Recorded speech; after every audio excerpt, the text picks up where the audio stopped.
This forewoman. Her name? Sadly, the company records do not even give a name. She's just forewoman in private correspondence. Holly. I don't even know if it's a sir or given name. And I don't have access to the union's files. Some kind of extortion, probably. Indeed. The company suspects foul play, but there's nothing they could do. It was a union matter.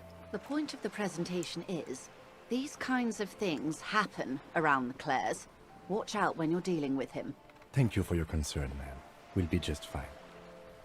That's all I need here. Let's change the topic. Of course. How else can I help? You're on a boat! Why, yes I am.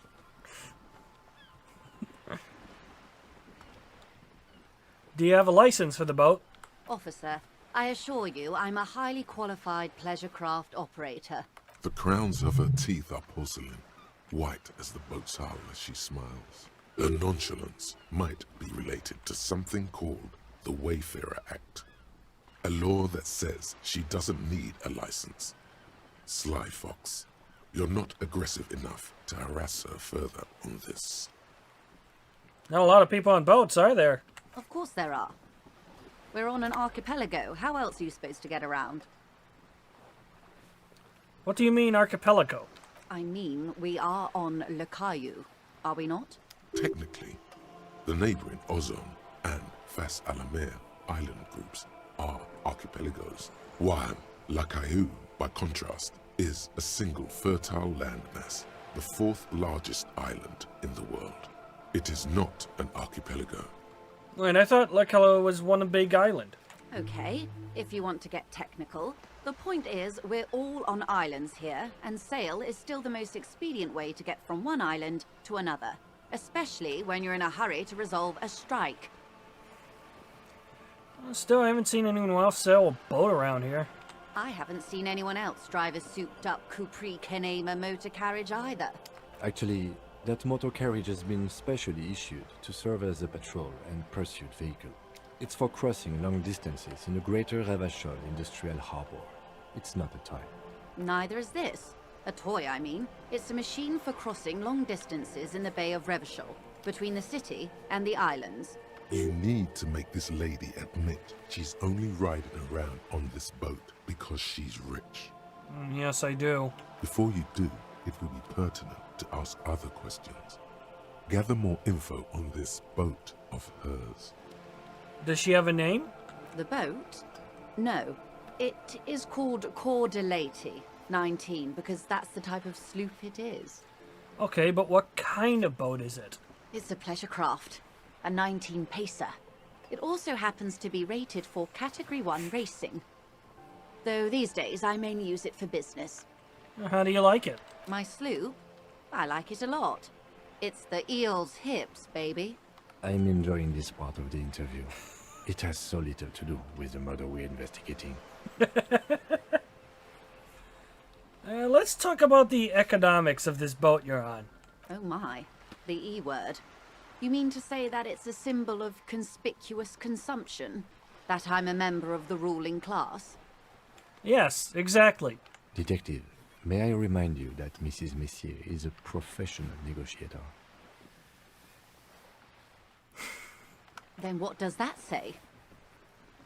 Does it say docking reserved for residents of Rue de Saint-Ghislain, 33A? 33A? This old proletarian haunt here?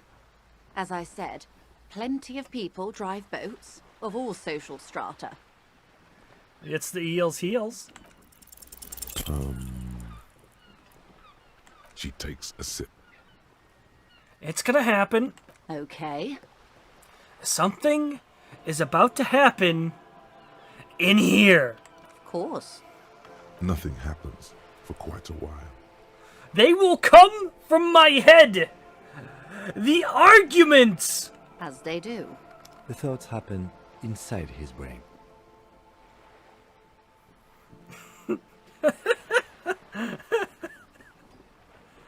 It doesn't. My. It's as if there's a tiny spinner on the side of his head and he's reeling thoughts out. Except he isn't. A thought is going to come out of my head and into my mouth, and I will say it! Of course. Oh. I may have fucked myself.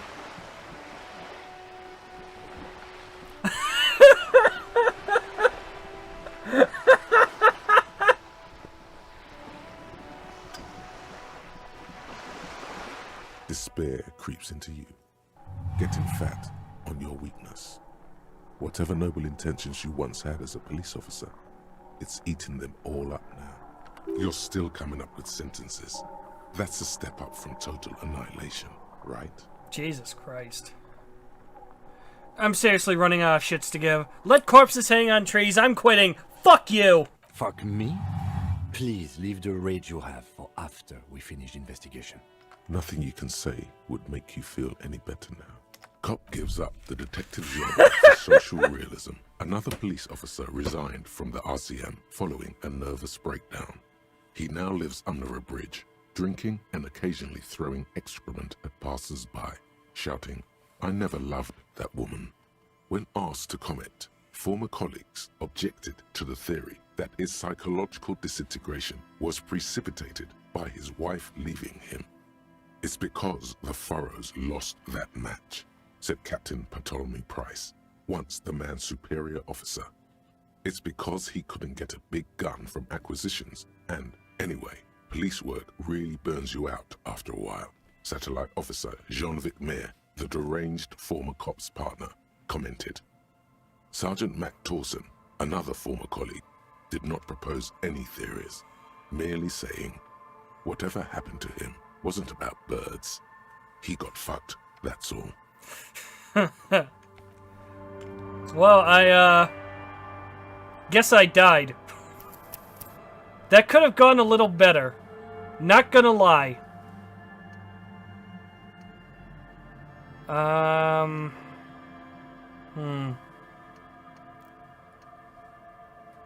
22, 21.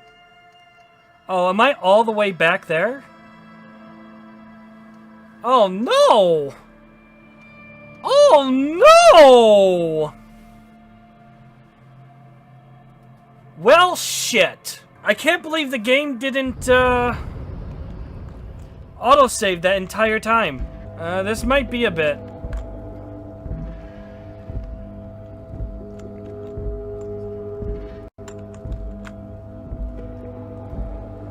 I'm desperately trying to get down these stairs. Okay, well now I've learned that I need to save every once in a while. Like, after every conversation or something. Man, it's been almost an hour, and I get to go through all Hello that again, all over officer. again. Sure. Go Very easy on that. nice. I mean, to be absolutely fair, the game did warn me. So, this isn't me saying that the game's at fault for this bullshit. That was entirely on me.